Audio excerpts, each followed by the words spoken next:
we're looking at the charts. What we're looking at this time is quite complex charts, which means that there's different things to compare and different areas to look at. We'll look at the structure and we will go through a sample answer, which will give us, a good range of vocabulary to compare and contrast different figures.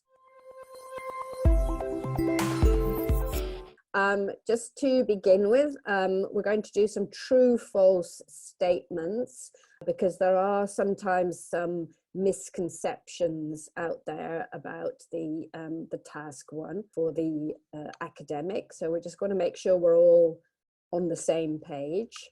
So just tell me if they're true or false. You can just put T or F in the chat. So the point of the task is to describe a set of data. Okay, description is a key word because that's all that you are required to do. So we have some different options though: charts, diagrams, processes, maps. Yes, again. So there's a variety of types of data, but in every case, it's a description of what you can see. How about the minimum word count? Yeah, so it's a minimum of 150 words. There's no maximum, you don't have to write that much more than 150. I always think about 170, 180 is going to be a good detailed answer. Then how about you can write more than 200, Hannah. There's no maximum on the word count, but if you write too much, you're probably in danger of adding more information than you need to.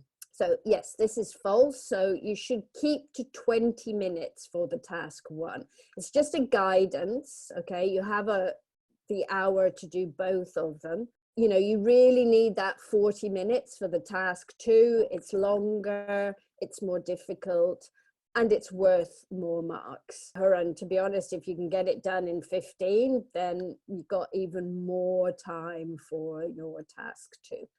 So aim to keep to 20 minutes.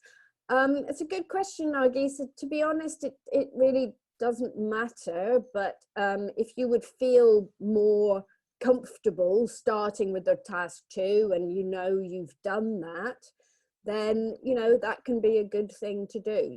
You have both questions. You can certainly start with the task two if you feel like that would be you'd be happier getting that done first, but it's up to you. Okay, you need to interpret, you need to analyze the data that you are given. You need to give this is like giving it opinion. Oh dear, no. Okay, you need to describe the data and compare the data, but you should not add more information. Yeah, you're not supposed to interpret it. You're not just supposed to bring in outside facts or something like that. Don't really need to do any of that. You should just describe and compare the data. 6 is a similar kind of thing. So again, you don't give any opinion on it. It's a straightforward description. As part of your answer, you need to summarize the main features. This is true. So your overview will be a summary of the key information that you can see. You should write a conclusion. Okay, yes, the conclusion, remember, is in task 2. The task 1 is an overview. Okay, and we will look at all these different parts. We're going to look at the structure in a bit, Uday. Okay. Before you start writing, particularly with complex charts, and the same thing goes for complex processes, you always want to spend a couple of minutes just checking the data, making sure that you are completely sure about what you are seeing. There's no point starting writing and then trying to work out what the chart is about afterwards. Okay, so just a couple of minutes at the beginning, checking the different keys. So the first thing you do is to check, so what's the topic of this one? Good question, Hera, and I'll come back to that in a moment. Just let me answer. So it's employment rates. So basically the main topic, it's employment rates. And then, and what measurement are we using?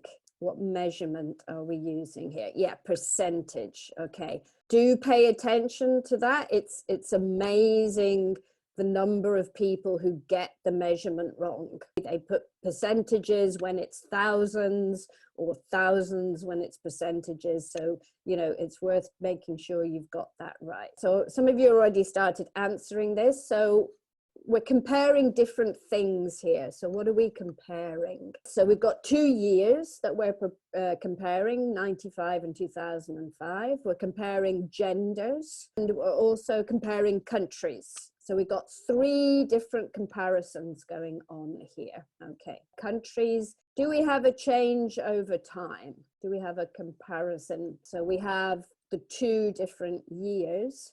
So we're looking at 1995 to 2005. So yeah, 2 different years that we're comparing. So what is going to be the tense that you are going to be using for this? 1995, 2005, everything's in the past. So really you're going to be looking at, yeah, exactly, going past simple for all of the tenses. It's possible that you would use past perfect. You could say, for example, by 2005, you know, this number had risen. Past perfect might be used as well. Probably mainly past simple, probably, yeah, exactly. So if you use by, then it's quite common to use the past perfect. Those are all the things you need to just check before you start writing. Okay, what are the axes? Okay, what are the different things that are being compared? Are we changing over time? What time period are we looking at? Because that's going to affect the tense that you use. Then you need to look at the key features, okay? Because this is what you're going to put in your overview. You need to look at what are the key things you can see there. So the main trends, any kinds of patterns you can see, and if there's any exceptions that you can see. Kind of depends her on, this is mainly going to be past simple, past perfect. There shouldn't really be anything else.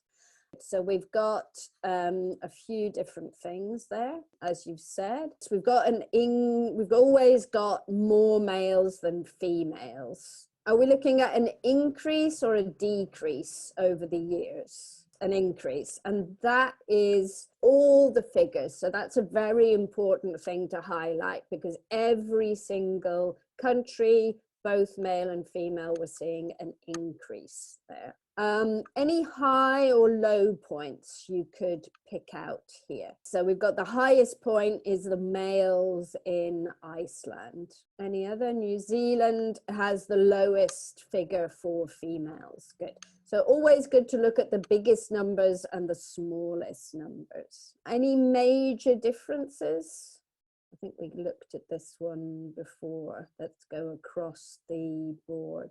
I think you mentioned that before, actually. Anything which is the same across the different countries. In every case, from 1995 to 2000. So if we bring this together, in every case, in every country, more men than women. So that's your first key trend. Second key trend is that there was an increase all the time in every case. And, you know, when it comes to the women, it's hard to see any kind of pattern, but you can also actually say that the numbers varied a lot. That is a trend. So if you can't see any clear trend, if the numbers are just all over the place, then, you know, put that in your overview. Say that there was a lot of variety between those. There aren't any massive you know, differences. There's no numbers there that are much bigger than the others, and there's no numbers which are much smaller than the others. So that's less of an important thing to bring than the ones that we've got. Check your axes, check your title, make sure you know what is being described, and then also check what the key trends. You would say that the employment rate increased, but if you were comparing the different countries in terms of women, there's not really any clear pattern going on there. So you could just say that there was quite a lot of variety.